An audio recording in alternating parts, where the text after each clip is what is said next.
సావాసం సీరియల్లో ఏం జరగబోతుందో తెలుసుకుందాం. మనోహరి బాగి చెస్ ఆడుతూ ఉంటారు. బాగికి చెక్ పెట్టిన మనోహరి ఇక నీ ఆటలు చెల్లవు అంటుంది.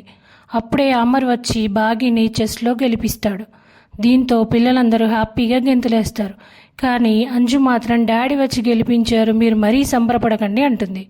ఇంతలో అమర్ మనోహరితో మాట్లాడాలని పక్కకి రా అంటూ పైకి వెళ్ళిపోతాడు. వెనకాలే అనుమానంగా మనోహరి కూడా వెళ్తుంది. బాగి మాత్రం అంత పర్సనల్గా ఏం మాట్లాడతాడు అనుకుంటుంది. మనోహరి వెళ్ళి ఏదో మాట్లాడాలన్నావు అని అడగగానే ఇవాళ ఎక్కడికి వెళ్ళావు అని అడుగుతాడు అమర్. అది చెప్పాను కదా అమర్, ఫ్రెండ్స్తో కెఫేకి వెళ్ళాను అంటుంది మనోహరి. కెఫే ఏ ఏరియాలో ఉంది అంటాడు అమర్. జూబ్లీ హిల్స్లో ఉంది అనగానే కెఫే వరకు కారులోనే వెళ్ళావు అని అడుగుతాడు అమర్. కారులోనే వెళ్ళాను, కారులోనే వచ్చాను, ఏమైంది అమర్, ఎందుకు అలా అడుగుతున్నావు అంటుంది మనోహరి. నేను నీకు కాల్ చేసినప్పుడు నీ కారును నానక్రామ్గూడలో చూశాను అని అమర్ అనగానే మనోహరి తడబడుతూ అంటే అక్కడికి వచ్చింది అమరా, నేను గోరాతో మాట్లాడడం చూశాడా ఏంటి అని మనసులో అనుకుంటూ భయపడుతుంది. మనోహరి నువ్వు జూబ్లీ హిల్స్లో నీ ఫ్రెండ్స్తో ఉంటే ఆ టైంలో నీ కారు నానక్రామ్గూడలో ఎలా చూశాను అంటూ అమర్ నిలదీయగానే మనోహరి షాక్ అవుతుంది. ఏదో చెప్పి తప్పించుకోవాలని చూస్తే అమర్ నువ్వు నా దగ్గర ఏదో నిజం దాస్తున్నావు అంటాడు.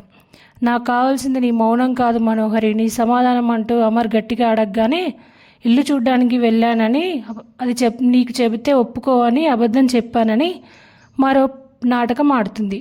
నాకు ఇక్కడ ఉండే అర్హత లేదు అమర్ అంటూ ఏడుస్తుంది. సరే నీకు ఇబ్బంది అవుతుంది అనుకుంటే వెళ్ళిపోవచ్చు అంటాడు అమర్.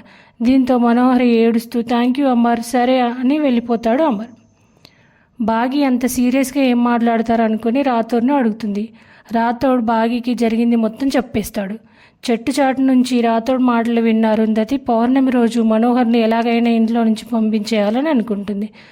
ఆ తర్వాత మనోహరి అంజుని పిలిచి తాయెత్తు ఇచ్చి ఈ తాయెత్తుని నువ్వు నీ దగ్గర పెట్టుకొని నేను పౌర్ణమి రోజు నీకు వచ్చి ముద్దు పెట్టిన తర్వాత నాకు ఇవ్వు అంటుంది.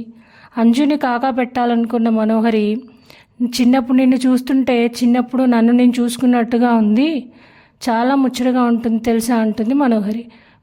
మీరు కూడా పెళ్లి చేసుకుని ఉంటే నాలాగా ముద్దుగా క్యూట్గా ఒక కూతురు పుట్టేది కదా అని అంటుంది అంజు. ఆ జీవితం వద్దనే కదా వదిలేసి వచ్చానని మనసులో అనుకుంటూ నాకు ఈ హెల్ప్ చేసి పెట్టు అని అడుగుతుంది మనోహరి. అంజు సరే అనగానే ఆ తాయెత్తు అంజుకిచ్చి ఇది ఎవరికీ చెప్పకూడదు అని చెప్తుంది. దీంతో మనోహరి నీ రక్తంతో నిన్నే ఓడించబోతున్నాను అనుకుంటుంది.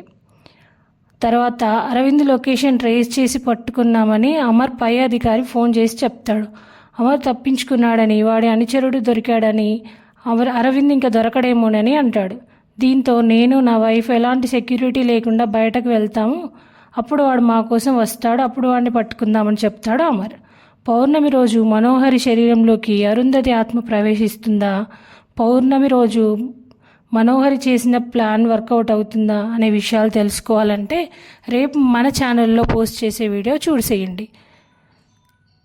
ఈ వీడియో మీకు నచ్చితే లైక్ చేయండి. మరిన్ని ఇలాంటి సీరియల్ అప్డేట్స్ కోసం మన ఛానల్ని వెంటనే సబ్స్క్రైబ్ చేసుకోండి. Thank you.